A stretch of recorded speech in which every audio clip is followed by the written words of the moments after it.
প্রবাসী পাড়ি দিতে যাওয়া বাংলাদেশিদের জন্য স্বস্তির খবর দিল মালয়েশিয়া সরকার। এখন থেকে দেশটিতে কেউ শ্রমিক হিসেবে যেতে চাইলে লাগবে না কোনো এজেন্সি। সরাসরি ইমিগ্রেশন বিভাগের মাই ভিসা পোর্টালের মাধ্যমে ই ভিসার আবেদন করতে পারবেন শ্রমিকরা। এতে মালয়েশিয়ায় যাওয়ার খরচ আগের চেয়ে অনেক কমে যাবে।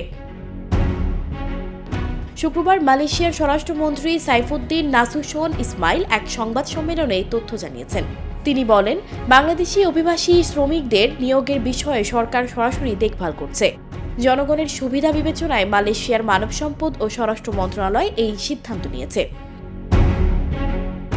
বলা হয়, ভিসা অনুমোদনের পর অভিবাসী কর্মীদের মালয়েশিয়ায় আনতে নিয়োগকর্তাদের চলতি বছরের ৩১ মে পর্যন্ত সময় বেঁধে দিয়েছে সরকার।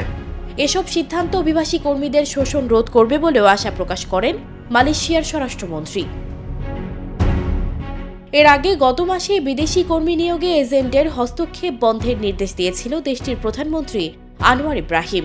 সে সময় তিনি বলেছিলেন, মালয়েশিয়ায় কর্মী হিসেবে আসতে নেপালের শ্রমিকদের খরচ মাত্র ৩,৭০০ রিঙ্গিত, অর্থাৎ মাত্র ৮০ থেকে ৯০,০০০ টাকা। কিন্তু বাংলাদেশ ও ইন্দোনেশিয়ার শ্রমিকদের প্রত্যেককে খরচ করতে হয় ২০,০০০ থেকে ২৫,০০০ রিঙ্গিত, যা বাংলাদেশি মুদ্রায় ৫ থেকে ৫.৫ লাখ টাকার বেশি। এজেন্টের নেয়া এই উচ্চ ফিকে আধুনিক দাসত্বের সমতুল্য বলে আখ্যা দেন তিনি। অবশ্য সরকারের অভিবাসী বান্ধব এমন সিদ্ধান্তের সমালোচনা করেছেন সেখানকার ব্যবসায়ী ও এজেন্টরা। তারা বলছেন, সরকারের এমন আকস্মিক সিদ্ধান্ত ব্যবসা প্রতিষ্ঠানগুলোকে হুমকির মুখে ফেলে দেবে। দেশটিতে বৈধ অবৈধ মিলিয়ে বর্তমানে ৮ থেকে ১০ লাখ বাংলাদেশি বসবাস।